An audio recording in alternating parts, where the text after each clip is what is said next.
Welcome to the Hunt Studio.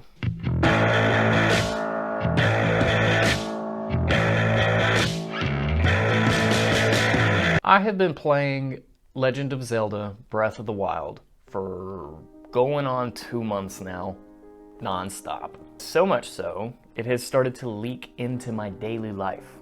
It's gotten to the point where I'm hearing the noises in the video game. It's got to the point where I can't sit here and do something regular like wash the dishes or cut the grass or something without thinking about the game, or I have this sound, one of the little sounds pops up. And so what has happened is I have inevitably allowed it to leak into my artwork. And so this painting is actually going to be just that. It's inspired by Legend of Zelda Breath of the Wild, the second Zelda game that I've actually ever completed from start to finish. A few months ago, we actually moved into this house. We're renting this house, and we've actually renovated the kitchen. And through the renovation, we've actually come across, we've demolished a lot of things, and we've come up where we have a lot of spare wood. And the wood is actually just mostly plywood, 3/4 inch plywood. And so what I've done is I've taken a bunch of it, sanded it all down, put a little coat of primer on it, and this is going to be a nice little canvas for us to work on for several of our paintings.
This most recent part, the first part of the painting, is all about just getting the feel for it and just slapping some paint on there and just getting it nice and good and just throwing it all over the place. You can be a bit abstract with it. It doesn't have to be exactly and precise.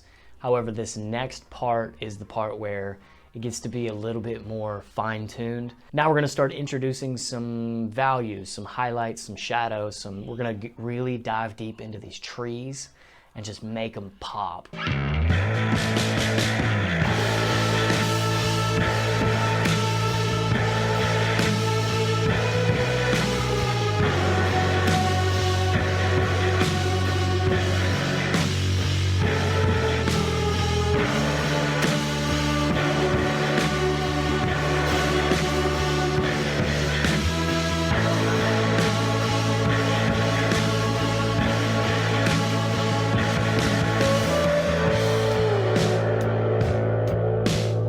We're taking everything in layers. This is how you operate with paint, is you layer it, do one layer at a time, and with acrylic paint, you just let the first layer dry, and then you stack on top of that, and then let that dry, and then put it on top more, and just kind of go from there.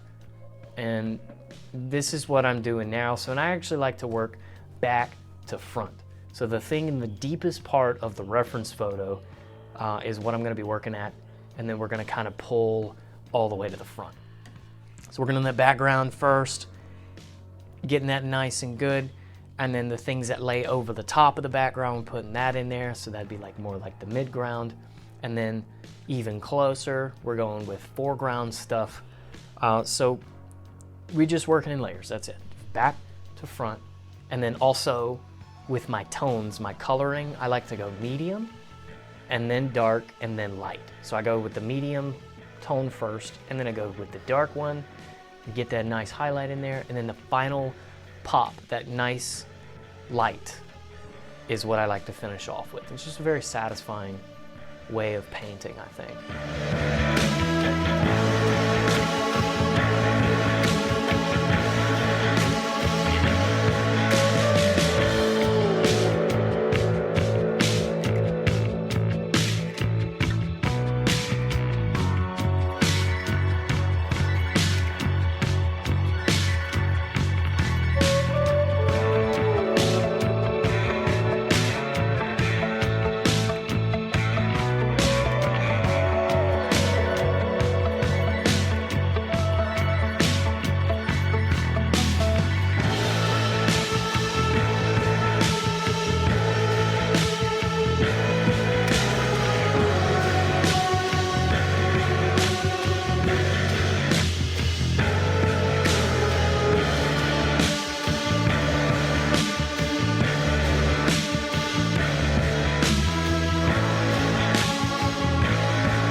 A little secret that I have, just kind of the way I'm handling this painting in particular, is I have the reference photo pulled up and I have it on my computer, but I'm putting the computer behind me so that I'm not sitting here staring at the reference and one-for-one reference to painting. I'm not copying it exactly. I'm kind of taking some artistic liberty on this, and that's kind of how I want to go about it anyway.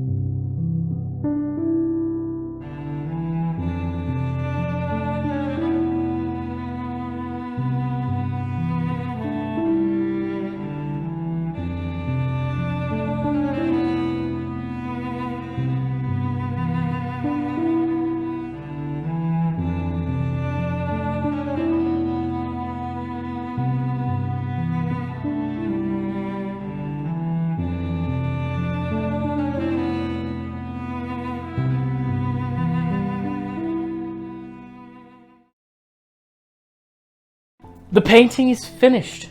The painting has been finalized, except we have to finish it. We have to put, you see what I did there? We have to put a clear coat on this thing, okay? And what am I gonna clear coat it with? I've got a couple of different options, but I think I'm gonna do the hardest of them all. Of every finisher that I've used, between polyurethane, polyacrylic, tung oil, just all the different finishes, resin is the most difficult one to mess with. It's the most, it's so particular. You have to mix a 1-to-1 ratio, and then it has to be just so, and you have to stir it just to the right amount of time, and you have to pour it, and you have to put air bubble, you have to put a heat gun to it, get all the air bubbles out. And the most important part is the fact that you have to have it in a dust-free, bug-free environment, completely dust-free. And if it's not, when it dries overnight, you're gonna have dust and gross bugs and stuff all in your clear coat. But for some reason, I think I'm gonna do it. I'm gonna do it. Challenge accepted. Sure, why not? Let's see what happens.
I remember now why I swore off resin as a material for a finisher. And I'm gonna show you why. I forgot to mix it properly. I didn't mix it for long enough. And mind you, this is the second coat, but it didn't cure all the way. It didn't dry all the way. And the resin is still really sticky right here, and it's been drying for 3 days. And I just had to take a knife and just scrape it off. And again, this is the second coat. The first coat didn't do properly. It didn't dry up evenly. And this just looks awful. Like, it looks so bad. And that was user error, but we're gonna try and do a third coat one more time because it's all I have. But hopefully it can like soak up these wrinkles. It's just awful. Maybe all this will get fixed with this third coat. But let's see. Resin is so frustrating. So very frustrating. I don't like it. The only reason I'm doing it, the only reason I have it, is because I was paid to do a resin project that I've done previously that I'm waiting to give to the owners. It's done, it's complete, it's finalized. And I had some left over, so I figured why not? Let's give this a shot. But oh my Lord, it's a headache. Look at how this thing shines. Oh my Lord. Oh, this is cool. This is so neat. So very good. So cool. Now it's not perfect, right? You can tell. Not perfect at all. I don't even know why I'm showing you the imperfections. But I'm gonna show you anyway, because that's just how art works sometimes. It turns out resin is a really hard thing to work with. And I swear it off every time I touch it. But then inevitably I end up using resin as a finishing product. So what's gonna happen is I swear it off. I say a lot of dirty words towards it while I'm working on it. But what is gonna happen is that inevitably I'm gonna buy it again and do it some more and get it right next time. So that's it. That's the drawing. I'm sorry, that's the painting. The whole reason behind this project is to keep me in the loop, keep me interested, keep me wanting to paint and wanting to draw. Because I'll get bored with my own ideas. And that's where you guys come and play. I want you in the comments to suggest something for me to paint. It could be anything. It could be a video game character, an anime character, anything. Nothing is out as a suggestion anyway. Whether I paint it or not, who knows? But anyway, I'm gonna get out of here. Peace out. See ya later. See ya. Thanks for watching. See ya.